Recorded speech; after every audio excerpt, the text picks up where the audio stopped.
pessoal. Agradeço muito por sua conexão. Estamos aqui no canal Bel Jornalista, Bel Entrevista, para exaltar e celebrar o aniversário de 10 anos da Lei Brasileira de Inclusão. A Lei Brasileira de Inclusão, para quem não sabe, é uma lei federal, lei número 13.146 de 2015, que foi publicada há 10 anos para estabelecer parâmetros para a inclusão social de pessoas com deficiência. Porém, com o envelhecimento da sociedade, a inclusão alcança a todos, a acessibilidade no transporte, em vários aspectos da vida. Então, a Lei Brasileira de Inclusão, na verdade, é para incluir todas as pessoas na sociedade. Estou fazendo uma série de entrevistas com várias personalidades, autoridades, pessoas brilhantes que, de alguma forma, se envolveram com a Lei Brasileira de Inclusão, seja na sua concepção, no seu trâmite, no seu processo, no seu dia a dia. Então, espero que você aprecie. Muito obrigada por sua presença aqui.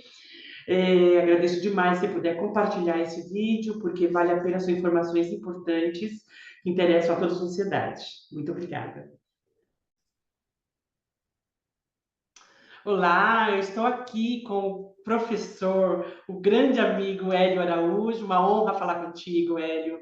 Eu vou te pedir para, por gentileza, que você se apresente, fala de onde que você está falando, que não é perto de mim, é bastante distante, né? Me fala de onde você está falando e também inclua na sua resposta, por favor, o que que você anda fazendo profissionalmente, o que que você faz da vida e há quanto tempo você tem deficiência, há quanto tempo você tem tetraplégico, né? Tetraplegia, tá bom? Bom, em primeiro lugar, eu digo que é um prazer enorme estar aqui com você, né? Conversando sobre a questão da inclusão. É, eu sou Hélio de Araújo, eu moro em Petrolina, Pernambuco. Petrolina, para que as pessoas saibam, é uma cidade de 400 e poucos mil habitantes que fica aqui à beira do Rio São Francisco, né? É, Não acredito. Desculpa. beira do Rio São Francisco e Tudo bem, pode vamos lá, seguir. caiu um pouquinho aqui, mas tudo bem. Não tem Então, importância, depois eu edito. fica ao lado de Juazeiro, que é a cidade de Ivete Sangalo, né? Então, aqui é a cidade das frutas, né? A gente tem aqui um projeto irrigado e temos produção de frutas, principalmente da uva, né? Perfeito. E, e onde tem uva também tem vinho, então temos aqui produção de vinho também. Eu sou professor da rede municipal, né? Certo. Eu sou concursado e sou professor de matemática, mas estou atuando na área da educação inclusiva, principalmente nos últimos 10 anos, tá Uhum, certo? uhum. Sou envolvido também no movimento de pessoas com deficiência.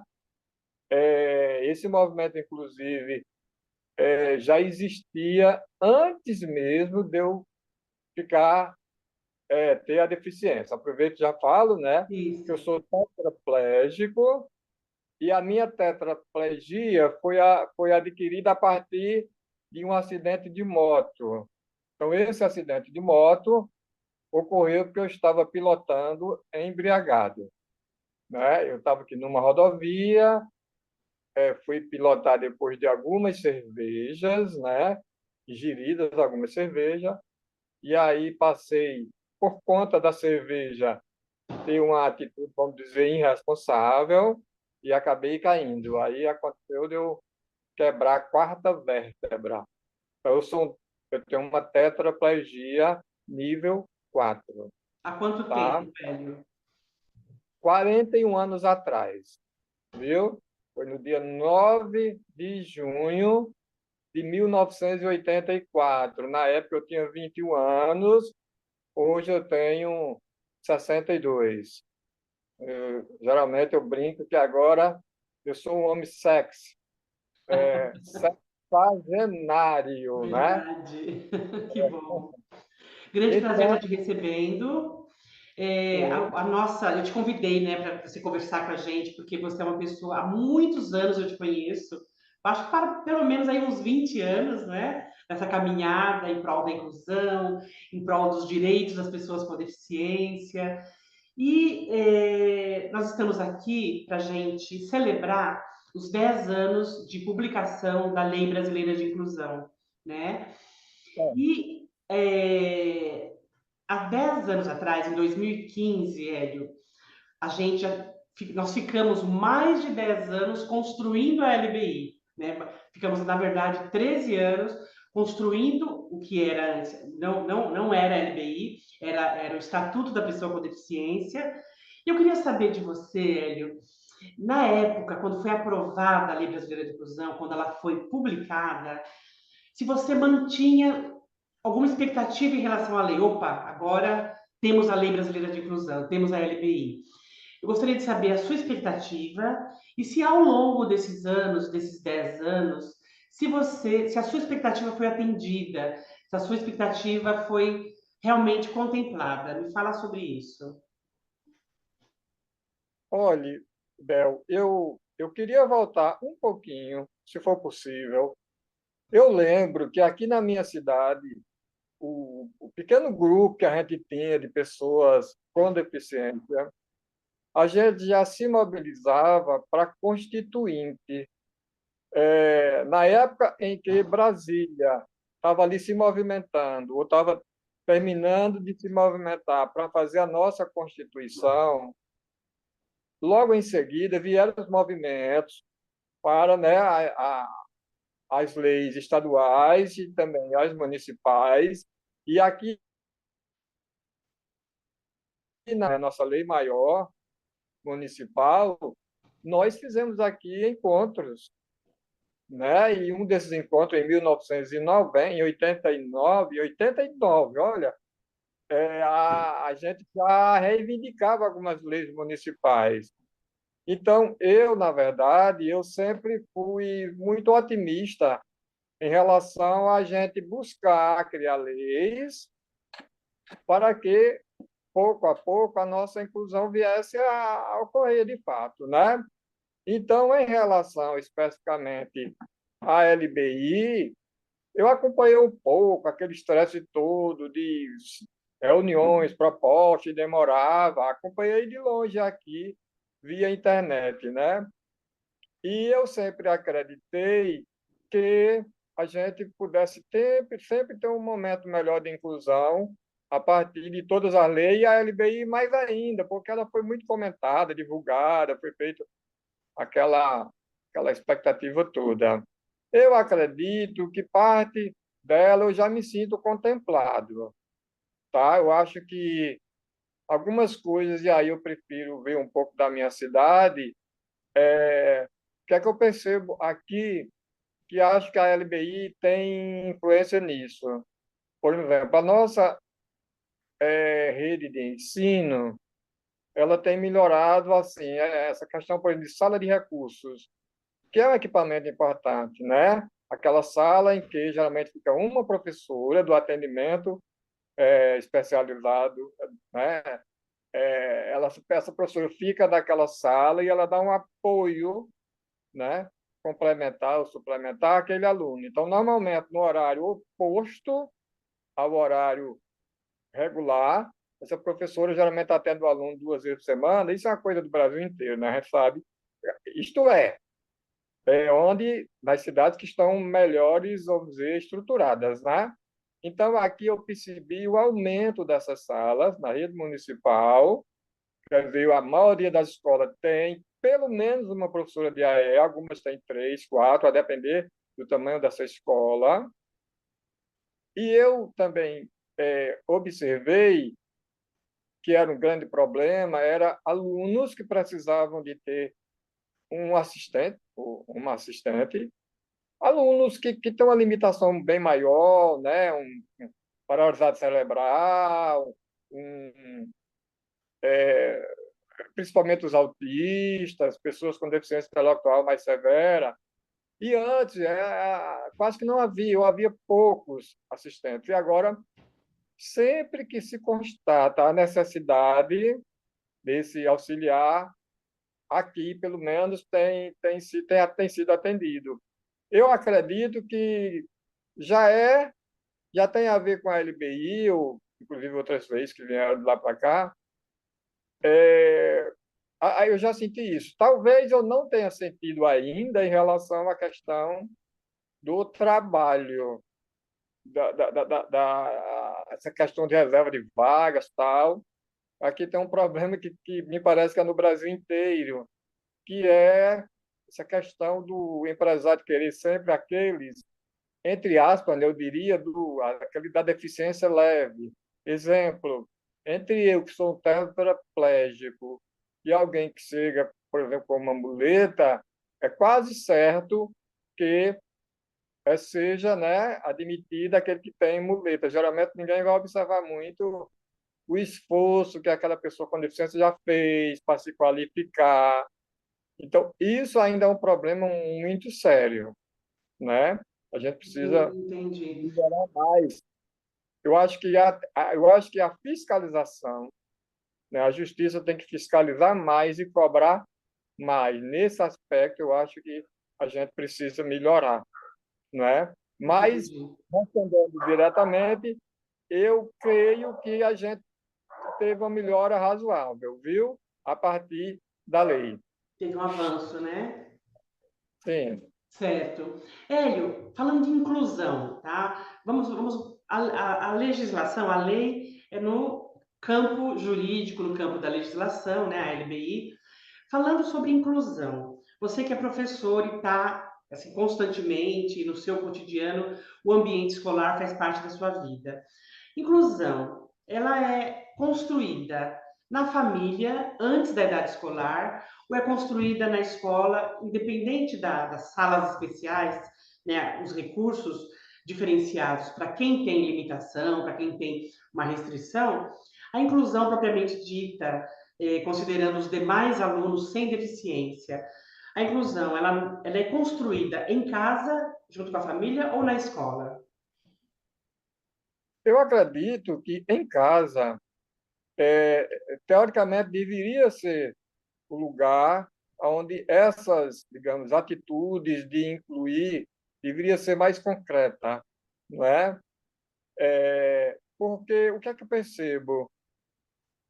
Sempre que a gente percebe ali uma pessoa com deficiência que está na faculdade, ou que está trabalhando, ou que está tendo suas relações amorosas, digamos, tranquilas, sempre que a gente vê uma pessoa bem incluída em qualquer um desses setores, por trás dele teve uma família que o apoiou, os pais, os irmãos. Então, eu acho que a família deve, sabe, valorizar um pouco mais, né, o filho, o irmão, porque quando essa pessoa com deficiência ela se sente amada, amparada, estimulada, ela tem mais coragem digamos, ir superando os desafios, porque desafios não faltam. Você tem desafio, vou aqui mais em relação à pessoa cadeirante. Eu, por exemplo, eu vejo desafio no momento que eu saio de casa, nas nossas calçadas, né? Nos nossos transportes coletivos, às vezes na pouca preparação do próprio condutor, muitas vezes ele desconhece o mínimo assim, do sentimento de quem tem É deficiência. empatia, né? Exato, é. Isso ocorre também quando você vai para a igreja. Olha, deixa eu te falar uma coisa. Eu tenho um amigo meu aqui que levou um tiro, tal, ele é até evangélico e fez tratamento e, enfim, bem meses depois, quando ele começou a sair de casa, que ele começou a ir para a igreja, ele foi umas duas vezes e parou de ir. Aí eu perguntei, mas por que que você não está indo? Ele disse, eu não estou indo porque o pessoal fica me enchendo de pergunta. Eu respondo a pergunta aqui, tiro a curiosidade de um, viro, lá vem outro. Aí lá vem outro, e lá vem outro. Eu estou cansado de contar a mesma história. Então, veja, há uma falta aí de sensibilidade, porque as pessoas querem satisfazer, digamos, sua curiosidade sem, não é, refletir. Será que essa pessoa, nesse momento, ela está querendo falar sobre isso ou ela está querendo interagir aqui na igreja, conversar, encontrar amigos, além, claro, enfim, de orar, Claro. né? Exato. Então assim, a gente tem desafio de todo jeito, eu citei aqui, né? E, assim, a gente tem, por exemplo, eu vou citar um aqui, já que eu citei, a questão de calçada, de prédio, de empatia das pessoas, mas é relacionado com o transporte. Por exemplo, hoje, pô, aqui, talvez a maioria das pessoas do Brasil inteiro está usando Uber, né?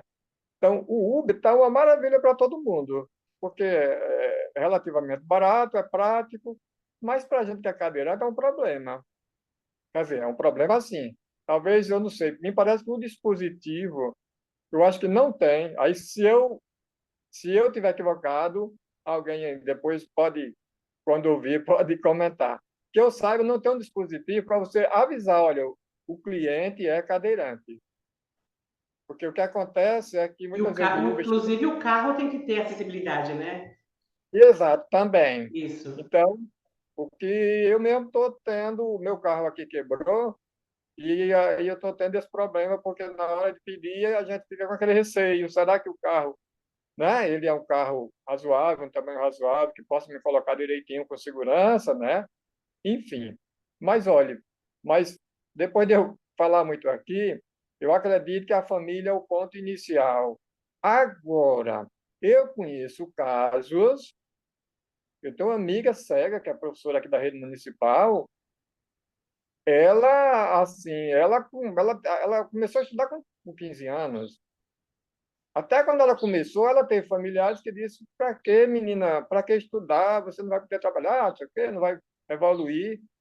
Então, assim, ela teve pouco assim, estímulo na casa dela e hoje ela é professora com graduação, com pós-graduação, inclusive, enfim, já constituiu família. Então, acontece que algumas pessoas, de acordo com sua personalidade, né, com sua resiliência, ela pode superar isso. Mesmo sem apoio, ela vai ali, sabe, procurando caminhos e vence.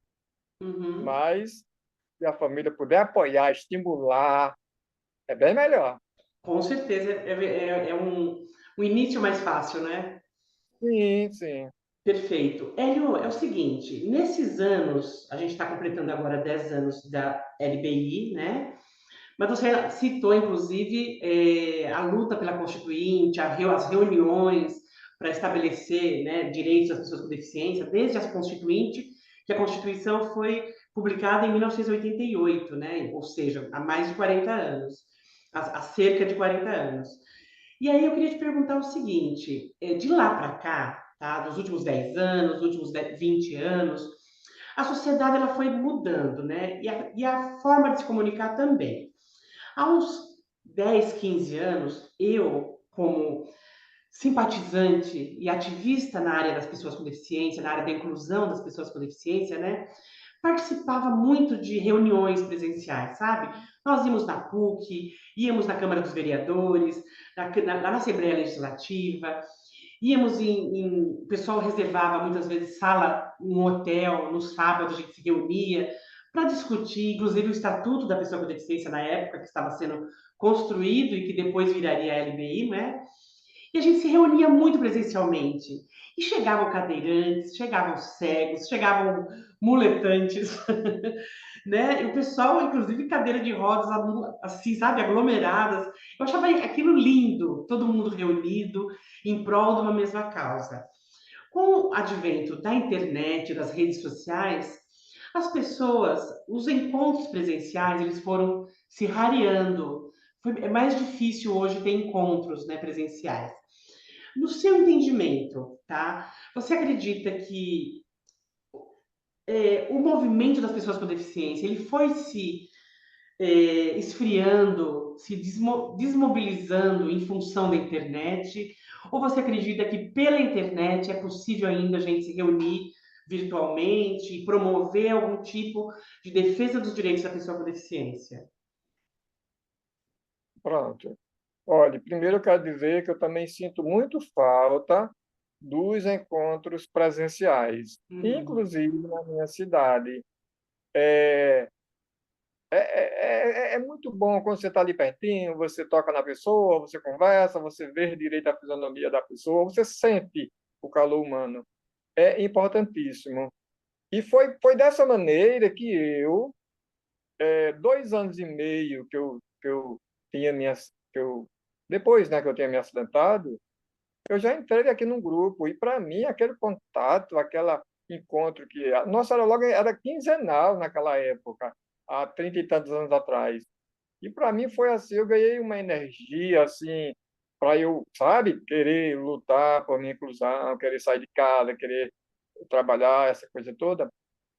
E aqueles encontros presenciais foram importantíssimos.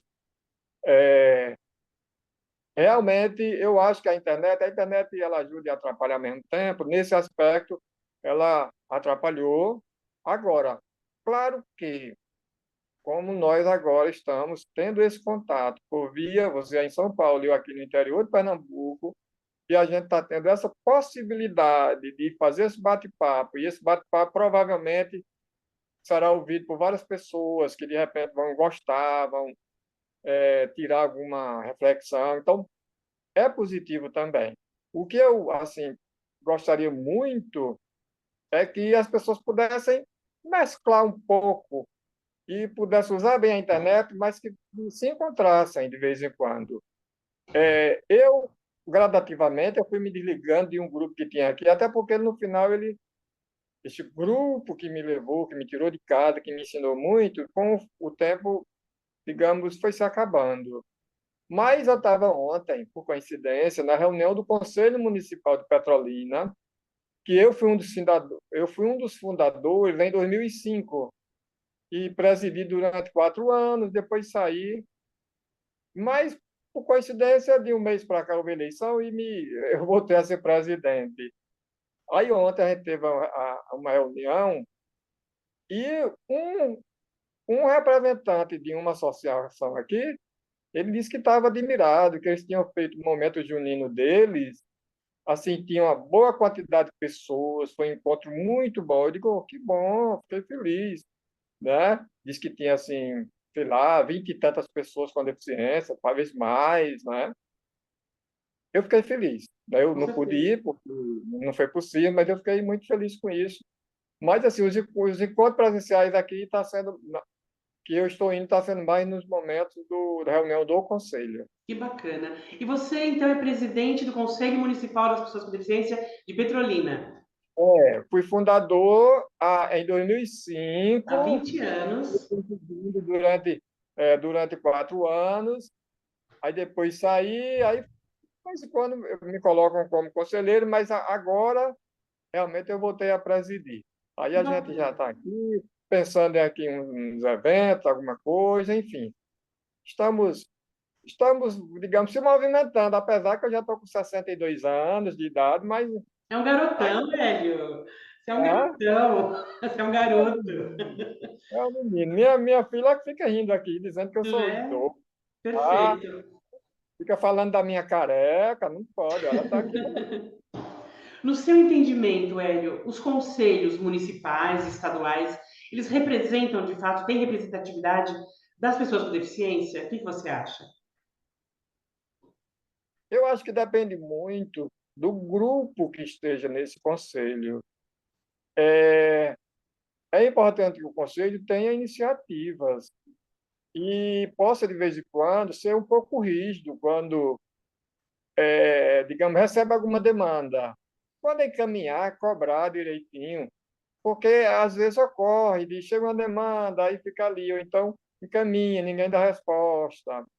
É, então, eu acho que o grupo deve ser um grupo animado e ter a responsabilidade de dizer, olha, o conselho ele é um grupo, é uma instituição importante, Teoricamente, o conselho devia ser a instituição mais importante da cidade de representação da pessoa com deficiência. Perfeito. Eu digo assim porque a cidade ela vai crescendo, vai tendo as demandas, e se a gente não cobra, tudo, sabe, tudo fica meio assim lento, com poucos serviços prestados, né? Então, eu acho que dá sim, o conselho dá para representar, dá para cobrar direitinho, mas é importante que tenha um grupinho animado, que queira realmente Grupo cobrar. motivado, né? Exato, É, exato. perfeito. Hélio, para encerrar agora, até para a gente não, né, não deixar o nosso espectador tão cansado de nos ouvir aqui. Eu gostaria de saber o seguinte: 10 anos de LBI.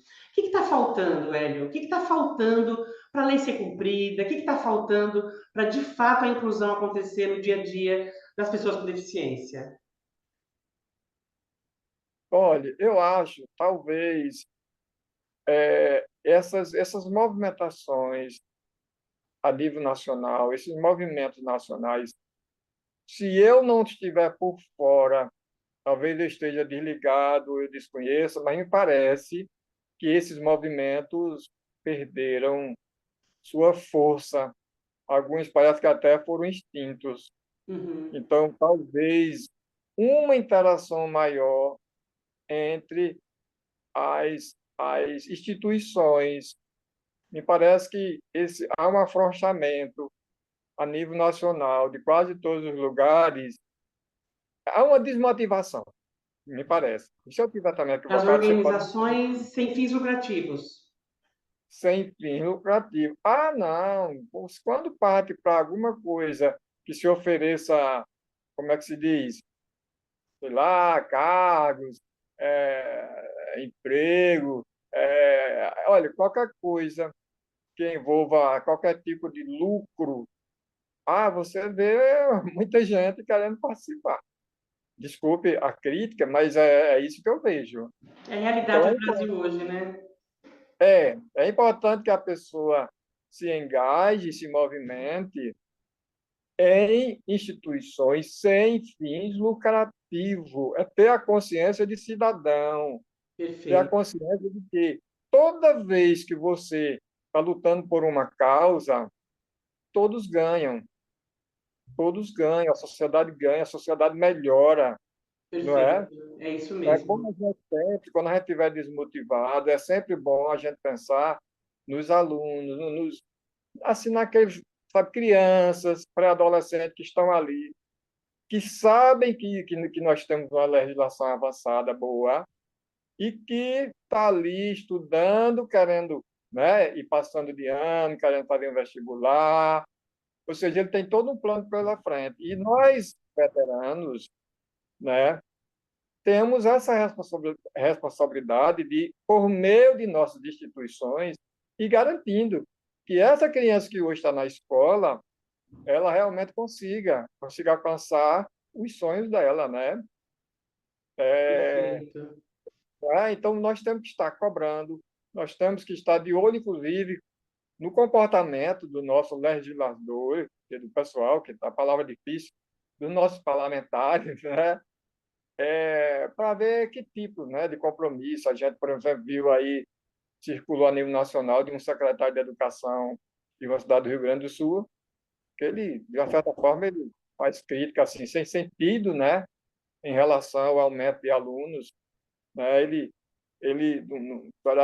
poderia ter pensado um pouco, será que a Foi. cidade não estava com muitas pessoas com deficiência fora da escola, não é? Claro, foi Então, infeliz, né? exato, exato. Então, a gente tem, de vez em quando, esse tipo de situação. Então, assim, resumindo, nós, pessoas adultas, principalmente nós que estamos trabalhando, que tivemos a felicidade de ter, ou passou no concurso público, ou trabalha numa boa empresa e consegue economicamente estar razoável, que a gente também proporcione isso para as crianças hoje que têm deficiência, mas que serão futuros adultos que querem constituir sua família, né, que querem comprar sua própria roupa, seu transporte. enfim, ser feliz, que é o que a gente quer que todo Ter mundo sua seja. autonomia, né? Ter a sua autonomia. Exatamente, exatamente. Perfeito. Ou, se for uma deficiência mais severa, com um grande comprometimento intelectual, que ela tenha uma vida confortável minimamente, não é? No futuro Perfeito. dela. Com os E ela direitos vai ter uma garantidos, vida. né? Exato, ela vai viver minimamente confortável se ela ter os direitos dela, se a família tiver os direitos, poder adquirir aquilo que ela necessita para viver melhor, né? Ter o Perfeito. mínimo de inclusão, não é isso? É isso mesmo. Hélio, agradeço demais sua atenção, seu tempo. Muito obrigada, viu? Obrigada de coração pela sua participação, pela sua opinião, pela sua entrevista. Muito obrigado, Hélio. Suas considerações finais, por favor, seu tchauzinho para quem está nos ouvindo. Certo. Bom, a minha palavra final é de agradecimento, e quando eu falei que a família é importante, eu, por exemplo, quero concluir dizendo que nesse aspecto, eu fui muito feliz. Meus pais já morreram, mas quando eu fiquei tetraplégico, eles me apoiaram em tudo o que eu precisei, em tudo, em tudo, em tudo. Para quem está assistindo, é importante lembrar que um tetraplégico, ele precisa de ajuda para tudo, para sair da cadeira, para ir para sair da cadeira, para sair da cama para a cadeira, para o banheiro, para o carro, precisa, enfim, ajuda total. E eu sempre fui feliz. Fui feliz com meus pais, que cuidaram muito bem de mim. Fui feliz com os irmãos que eu tenho, que me ajudam até hoje. E com a esposa que eu tenho, que casamento já de 23 anos. E com meus 3 filhos. Eu tenho filhos que vai de 16 a 22 anos. E hoje eles já me ajudam em Que vários aspectos. bacana. Agora mesmo que ajeitou aqui o celular foi minha filha que tá dando risada aqui. Pois olha, um abraço. Fiquei muito feliz em rever você. De forma que assim, ela está mostrando uma coisa aqui, deixa eu falar bem rapidamente. Posso mais Claro. um pouquinho? Sim, sim. Minha filha está me lembrando aqui que a gente tem aqui, a partir de amanhã, na minha cidade, uma feira literária, e nessa feira literária a gente vai ter um stand local, e nós estaremos lá. Estaremos lá. Eu tenho 2 livros que falam de inclusão. Eu tenho 3. Dos meus 8 livros, 3 têm a ver com inclusão, você conhece, né, alguns. Sim. E eu vou falar. E para terminar, nós estamos, inclusive, pensando para o mês de agosto, na Semana Nacional da Pessoa com Deficiência, de fazer um seminário com o título Literatura e Inclusão, com autores, inclusive da região, são autores que escreveram o livro na área da inclusão. Já tem aí Perfeito. uns 5 ou 6 que farão parte desse seminário, e vai ser um momento também que visa isso, visa sensibilizar profissionais e familiares a ser mais, digamos, inclusivo, vamos dizer assim. Pois tá bom? Perfeito. Muito Obrigado. bom. Obrigada, meu querido. Tudo de bom para você, viu? Para você e para sua linda família. E parabéns pelo seu trabalho, viu? Eu que parabenizo você, sempre sua garra, viu? Sempre querendo uma sociedade mais inclusiva. Com certeza. Obrigada, Hélio. Um beijo. Tchau, querida. Outro para você e outro para os seus ouvintes e as pessoas que lhe seguem. Muito obrigada. Tchau, tchau.